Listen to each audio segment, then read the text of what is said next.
MLA candidate अभी nomination डाल के बाहर आ गए।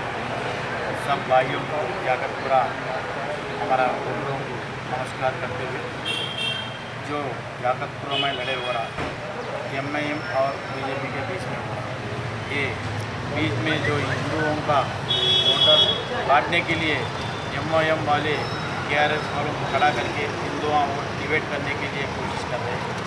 हम लोगों के साथ में सब मुसलमान भाई सब लोग अभी साथ में आ रहे जो नरेंद्र मोदी जी जो गवर्नमेंट हम लोगों को ये डेवलपमेंट किए उसके लिए सब लोग बीजेपी को वोट डालने अग्री है।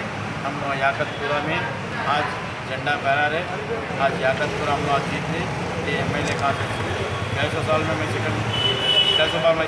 सेकंड प्लेस में था। अभी कैसा भी हम लोग एमएलए कहाँ से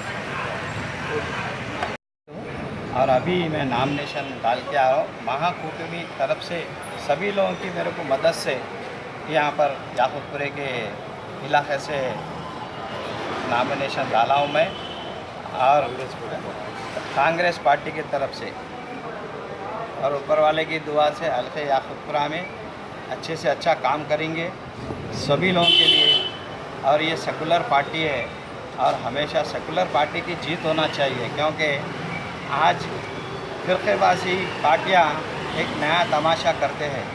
वक्त आने पे इलेक्शन के टाइम पे उन लोग में फिरक़ेबाज़ी की बात करते हैं। ये एक ऐसी पार्टी है सभी मज़हबों को लेके आगे चलते रहती है।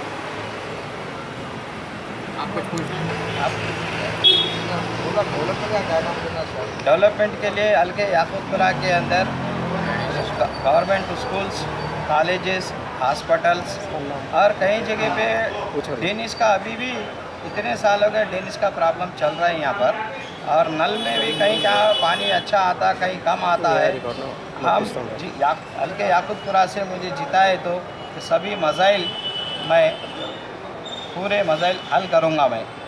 हाँ आपका नाम सर? मेरा नाम के राजेंद्र राजू। मेरा नाम सामा सुंदर रेड्डी है।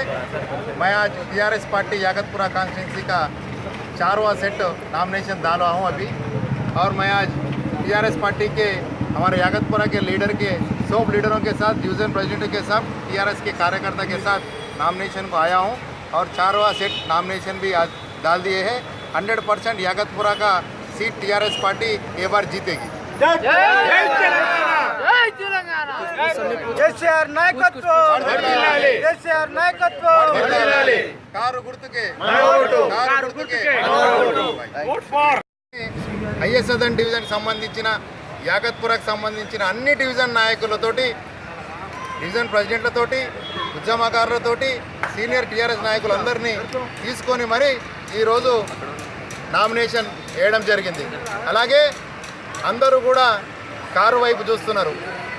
గత 2014లో 2016 కార్పొరేషన్ ఎలక్షన్లో అలాగే 2018 ఎలక్షన్లో కూడా ప్రజలందరూ కూడా టీఆర్ఎస్ గవర్నమెంట్ ఏదైతే స్కీములు చేస్తుందో దానికి ఆకర్షితులై వాళ్ళందరూ కూడా కారు గుర్తుకు ఓటేయాలన్న ఆలోచనతోటి ఉన్నారు।